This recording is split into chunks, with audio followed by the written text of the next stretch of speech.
शासन प्रशासन की नाव से थमी पुष्प वर्षा की उड़ान। राजवाड़ा की गेर में नहीं उड़ पाया सत्यनारायण पटेल का हेलीकॉप्टर। इंदौरी जनता में मायूसी। इंदौर की विश्व प्रसिद्ध रंगपंचमी गेर पर पूर्व विधायक और कांग्रेस के राष्ट्रीय सचिव सत्यनारायण पटेल द्वारा गेर पर हेलीकॉप्टर से पुष्प वर्षा करने के संकल्प को शासन प्रशासन ने इन वक्त पर अनुमति न देकर रोक दिया। इस निर्णय से न केवल आयोजन की भव्यता प्रभावित हुई, बल्कि लाखों की संख्या में उमड़े इंदौरी उत्साही भी निराश नजर आए।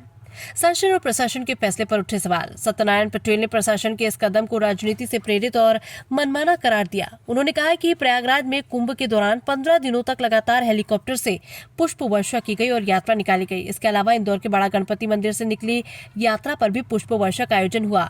गोंदवाले धाम और दास बगीचे से निकली धार्मिक जुलूस यात्रा पर भी पुष्प वर्षा का आयोजन किया गया। इसके अलावा अन्य धार्मिक और सामाजिक यात्राओं पर भी प्रशासन ने पुष्प वर्षा की अनुमति दी थी। इसके अलावा इंदौर की बड़ा गणपति इंदौर से निकली यात्रा पर भी पुष्प वर्षा का आयोजन हुआ। गोंदवाले धाम और दास बगीचे से निकली धार्मिक जुलूस यात्रा पर भी पुष्प वर्षा का आयोजन किया गया। इसके अलावा अन्य धार्मिक और सामाजिक यात्राओं पर भी प्रशासन ने पुष्प वर्षा की अनुमति दी थी। ऐसे में इंदौर की पहचान और सामाजिक एकता के प्रतीक गेर के लिए अनुमति रद्द करना समझ से परे। पटेल ने कहा कि ये केवल पुष्प वर्षा नहीं थी, बल्कि इंदौर की ऐतिहासिक परंपरा में एक भव्य नवाचार था। प्रशासन ने इन वक्त पर अनुमति रद्द कर इंदौर की जनता की भावनाओं के साथ भी खिलवाड़ किया है। हेलीपैड पर ही खेली गई तिलक होली। अनुमति न मिलने के कारण पटेल का हेलीकॉप्टर उड़ान नहीं भर सका, परंतु उन्होंने परंपरा का मान रखने के लिए हेलीपैड पर ही मौजूद लोगों के साथ तिलक होली खेलकर अपना संकल्प पूरा किया।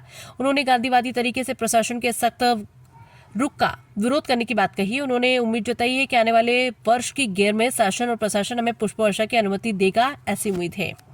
इंदौर की गेर को राष्ट्रीय और अंतर्राष्ट्रीय स्तर पर पहचान दिलाने के प्रयासों के बीच आसमान से होने वाले फूलों की बारिश इस बार आकर्षण का केंद्र होने वाली थी।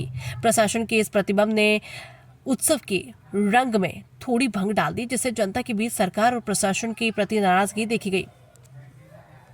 जिस प्रकार पुष्प वर्षा की बात आई, तो पुष्प वर्षा हमने चाहे मंदिर हो, चाहे कोई धार्मिक यात्रा हो, चाहे कोई समाज की यात्रा हो, उसमें हमेशा कम से कम 200 जगह से 300 जगह से ज़्यादा हमने पुष्प वर्षा की है।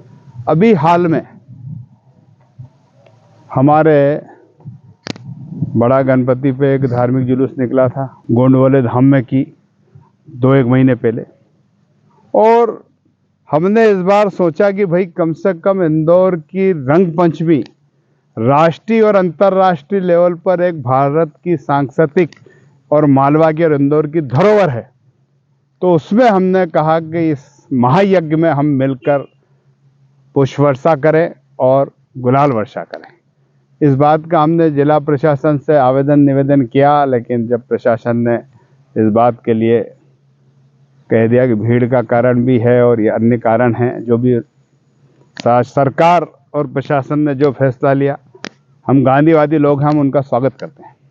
लेकिन मैं देश में से तमाम उदाहरण दे सकता हूँ। एक उदाहरण, हमारे मित्र का एक हेलीकॉप्टर था इलाहाबाद में, जो इलाहाबाद का महाकुंभ सबसे बड़ा महाकुंभ हुआ, वहाँ महीने भर वो हेलीकॉप्टर चला, जिसमें कम से कम 100 जाई राइड तो वहाँ होती थी। लोगों को मेले ग्राउंड में पूरे में प्रांगण में 10-20 किलोमीटर घुमाता था और पुष्प वर्षा भी करता था।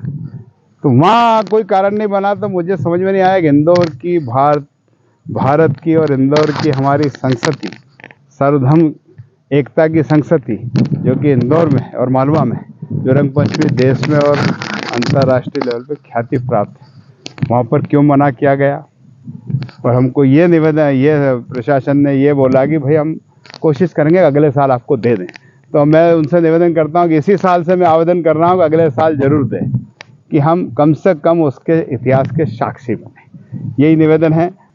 और ठीक है, ये परमिशन नहीं मिली, कोई बात नहीं, आज नहीं कल रंग पंचमी पर पुष्प वर्षा आने वाला साल में करेंगे, ऐसी उम्मीद करते हैं। धन्यवाद। जय हिंद।